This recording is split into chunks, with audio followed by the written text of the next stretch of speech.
Hi everyone, welcome to the second video in my top-down planner series. I will link my other videos below so you know exactly what I'm talking about, but today we're going to talk all about the Passion Planner. I am sure that you have seen this before. It has been around for several years. There are other videos and reviews out there on it. It was created by Angelia Trinidad. She is a first-generation Filipina. She graduated from UCLA in 2012, and she went through this post-graduation funk, which we all have either experienced or know what she's talking about. So you get this degree, and then now what? What are you supposed to do with yourself? Who do you want to be? What kind of impact do you want to have on the world? She went through all of those types of soul-searching questions. And what she came up with are really two things. She wanted to create a tool, and she wanted to help people. And so that's how the Passion Planner came to be. These are her two goals combined into one. It's a tool that can actually help people.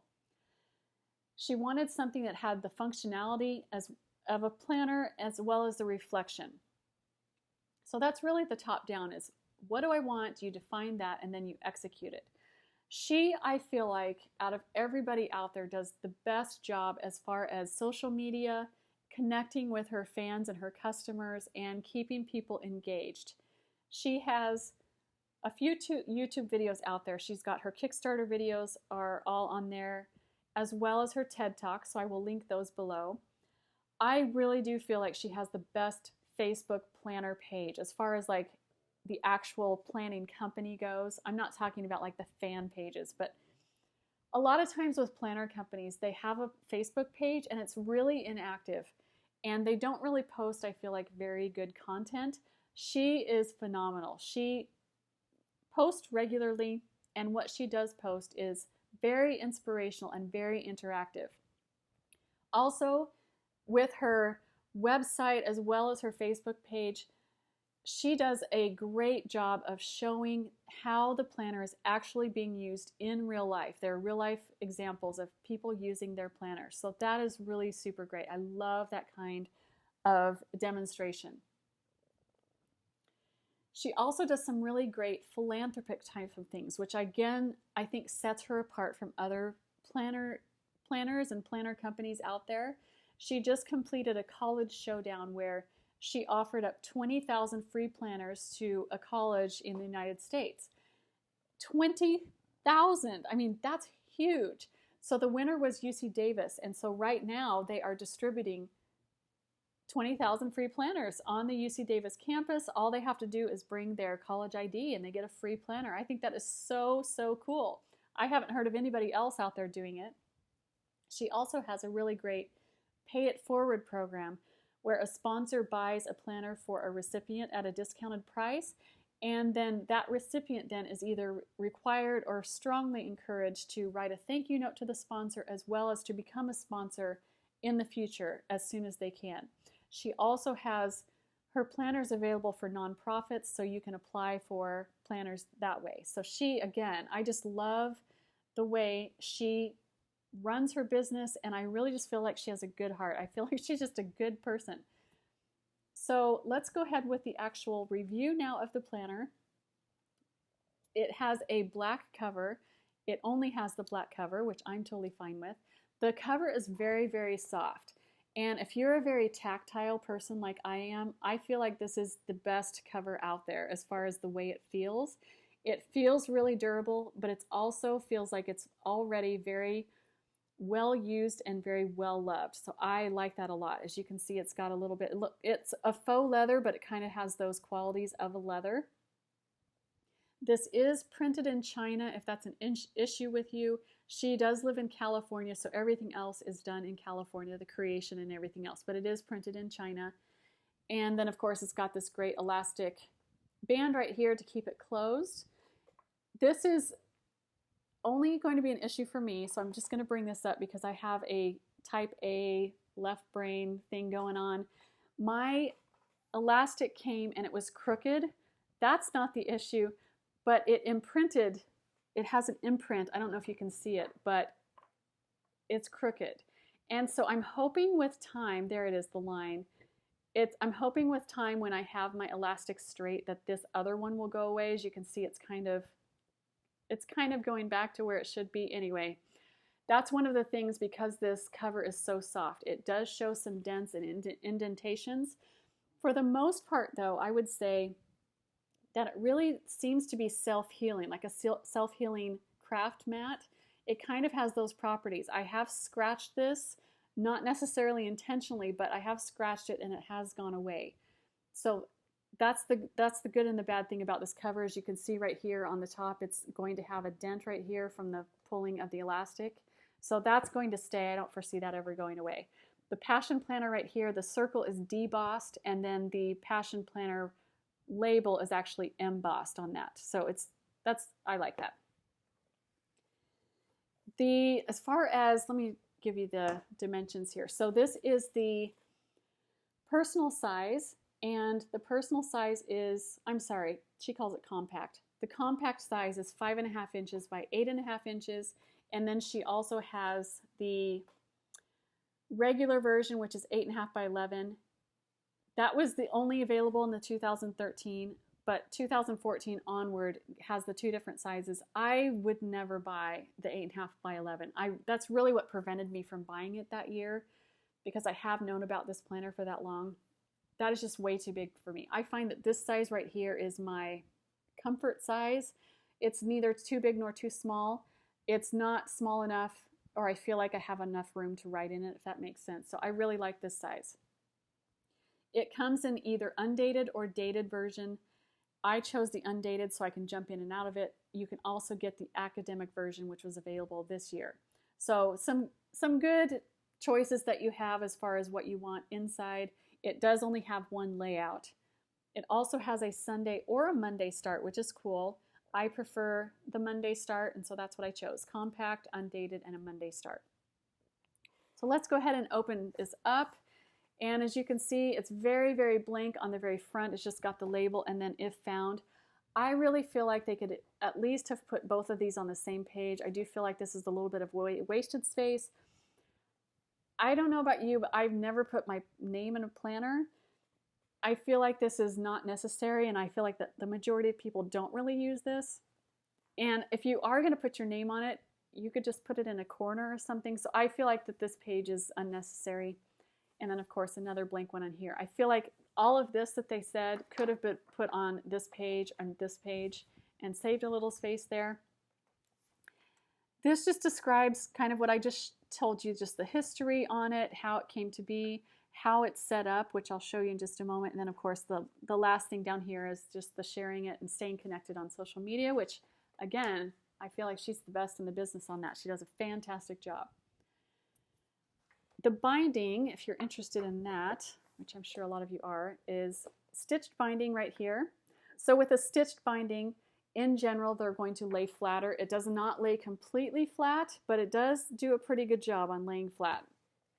And then I do like that the cover covers the spine on it. I just feel like that looks more professional looking and just a little bit more expensive. So I do like that. I don't like the binding or the spiral if there is one to show.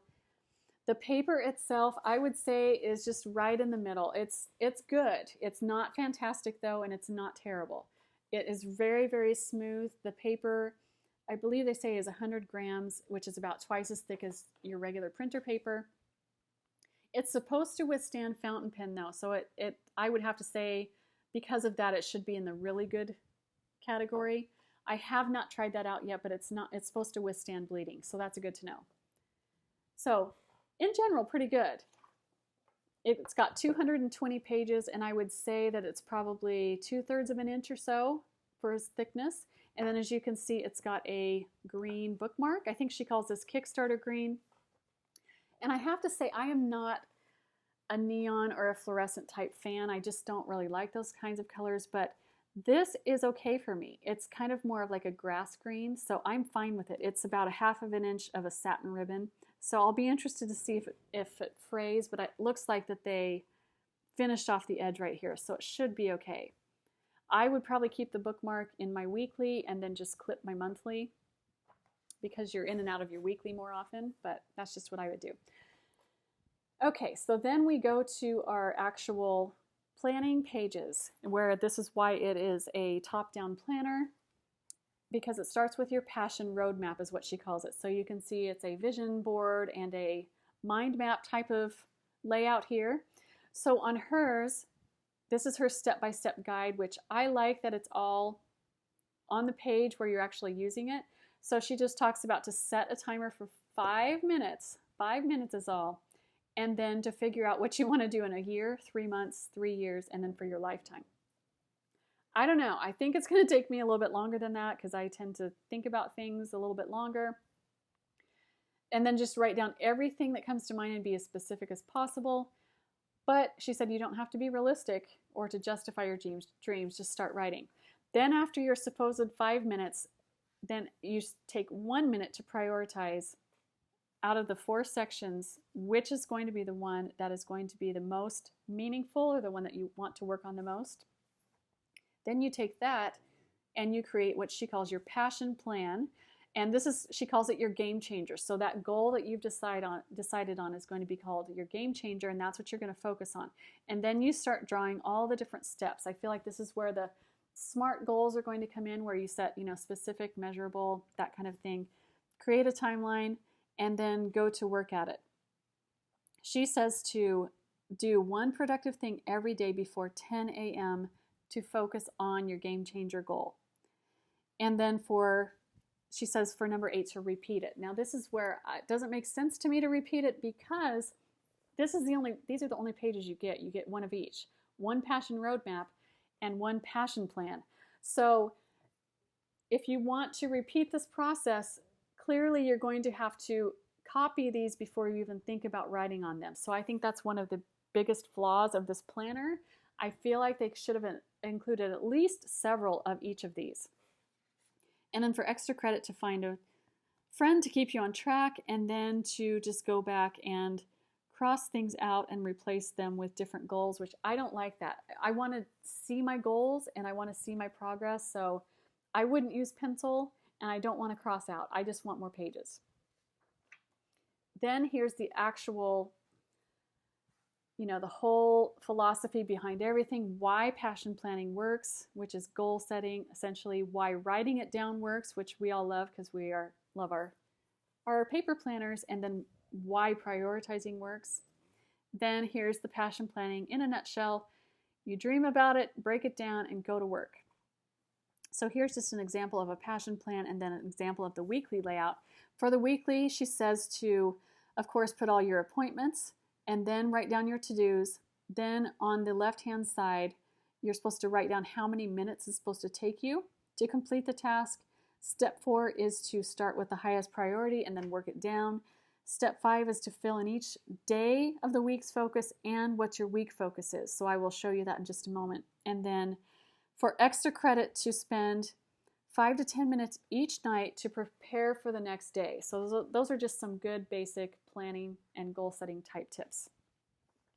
Then we get to the year at a glance, which you guys probably know by now how I feel about these. I like a year at a glance for my monthly goals, but this is a 2015 planner, so I don't understand why 2015 does not cover up one entire page, and then maybe possibly have some forward year, month at a glances here. I don't know. That just doesn't make sense to me. Also, I will say with these year at a glances, because you are looking forward, I feel like if a planner company is going to include these types of pages, it really needs to be at the back of the planner because you're looking forward. I don't know about you, but when I'm looking forward, I have my past days, weeks, and months clipped together, and I don't really, very rarely, do I go back and look at them.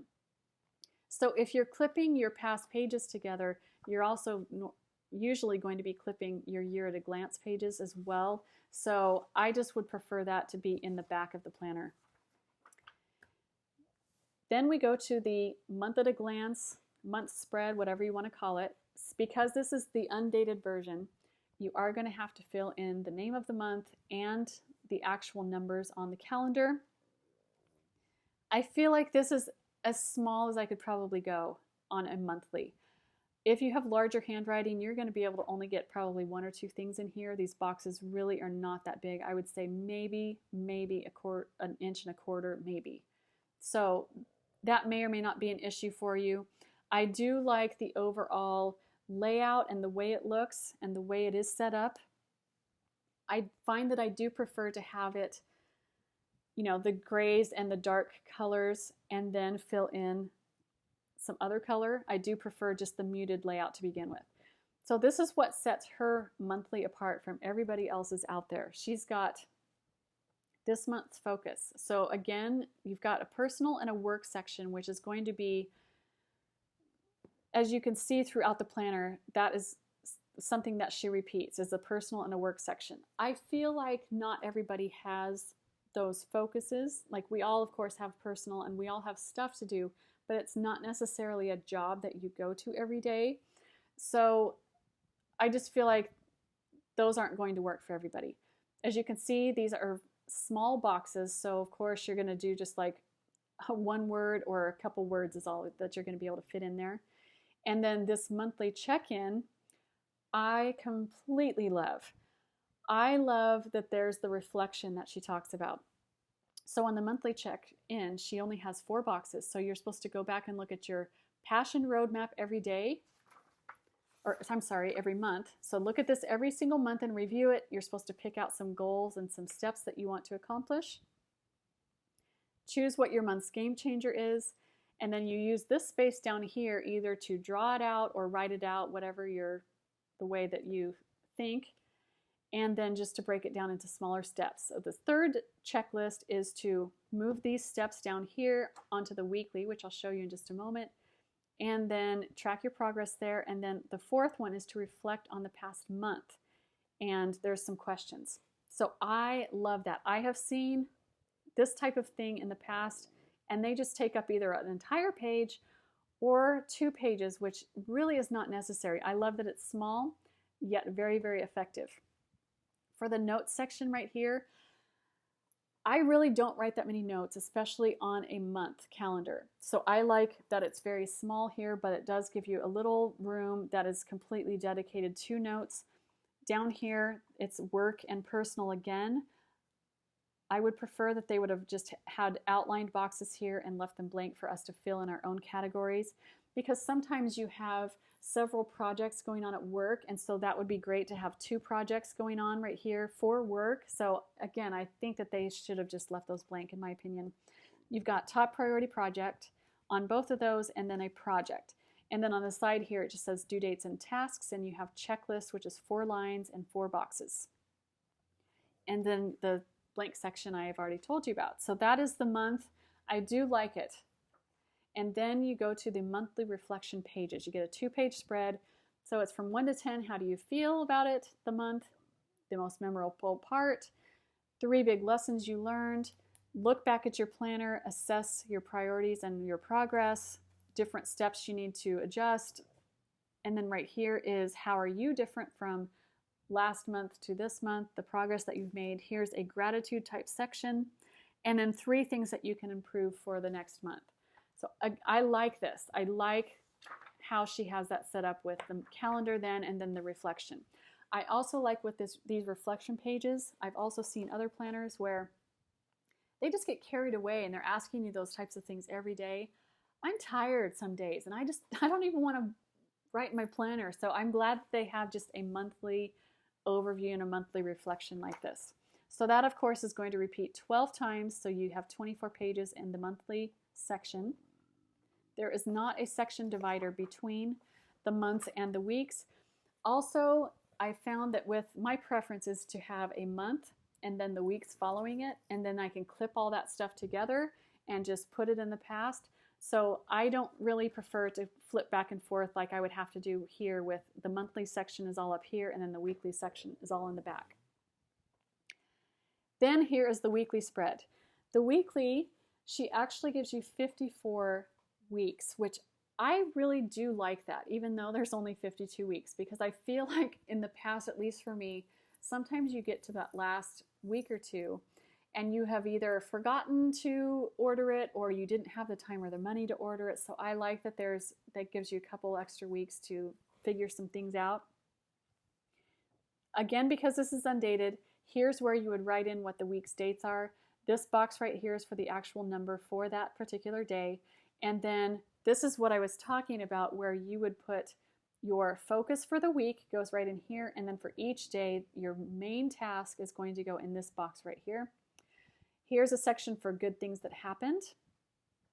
And then this I'm going to show you because it's my favorite thing, of course. You're not going to be surprised about that. You've got a quote, and then you have a type of, it's either a type of an activity or a time management tip or a productivity tip right here. I completely love that. And every single week is completely different. So I love that. That's probably my favorite part of this entire planner. Down here again, continuing with the personal and the work theme, you've got top priority, and then errands. Again, not everybody's life works that way in a nutshell like that, so I would just still prefer to have blank sections there. You still get actually you get 4 lines for your top priority and errands, you get 5 of each. Then here is the timeline for each day, and I have to say this is by far my favorite timeline I have ever seen in any single planner. It goes from 6 in the morning till 10:30 at night. I completely love that. I feel like even though I'm a night owl and I am up later than 10:30 a lot of times, these are going to be my most productive times and really what my ideal day should be. So 6 in the morning till 10:30 at night in 30-minute increments. I feel like so many other planners out there just go by the hour, which is totally fine, but I like the 30-minute increments. I like for my day to be a lot more planned and detailed. You can see right here that the lines are going to be very small. These are probably only 2 to 3 millimeters each. So if you have larger handwriting, that is going to be a problem. Probably what you would do is just to use 2 lines and just use each hour. 12 o'clock, which is noon, of course, is going to be this shaded area right here. But I do like this timeline. It is, like I said, going to be really small, but I do have small handwriting, and I do like that it's more detailed than most timelines out there. So it does give me a little bit more detail for each day, which is very good. For me, at least. Take notes, draw, journal, and brainstorm. It's the same kind of thing on your monthly, just so you can, move forward with your goals, and then that, like I said, is going to go for 54 pages. Then you've got the lined pages back here. And this is where it's going to be a little bit different. So this personal size right here, the compact, for some reason is going to have more pages than the regular version. So the regular 8.5 by 11 is only going to have 16 lined pages and 16 graph pages. The compact version has 28 pages of each. So that's something to keep in mind if you're debating on the different sizes, is you do get a lot more pages with the compact version. So I like these lines a lot. They're very thin. They're smaller than college ruled. Again, with a larger handwriting, you're probably going to have to use 2 lines on that. And then here is the graph paper, which I would say is probably 4x4 or 5x5 at the very smallest.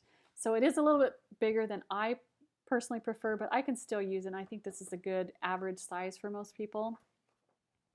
And then at the very back, you've got this pocket right here. I would say it's about 1 inch thick. It could hold that much. It's gusseted, and right down here it does not have that. So it's only going to expand on the very top of it. So if you do fill it completely, it is going to add, of course, bulk to your planner, but with that elastic band, it will be able to keep it closed. And then with every planner, she gives you this cute little Passion Planner sticker. This right here is probably some type of vinyl, and because I am who I am, yeah, I totally tried to rip it. I did. I was really rough with it, and it is super duper strong, you guys. It did not rip at all or tear or get disfigured, so kudos to the pocket. It's really good. And then blank on the back, so that is the gist of the planner. It also has, as you can see, there we go, rounded corners, which I love rounded corners. But here's my thing with a planner. I actually prefer my planner to have square corners, and then I round the corners myself for a functionality is how I like it. I like to round my own corners as each week and day passes, and that way I can use my thumb and my nail to quickly turn to that specific page. So even though I I like the look of the rounded corners. I do wish that it was square corners just for the way I use it. I use it, there is a purpose behind it. This planner is $24.99. It is $5.99 for shipping and handling, so it cost me $30.98, which I think is just a nice average price. I don't think it's overpriced. You know, of course, I would always love for things to be less, but yeah, I think it's worth the money. I do.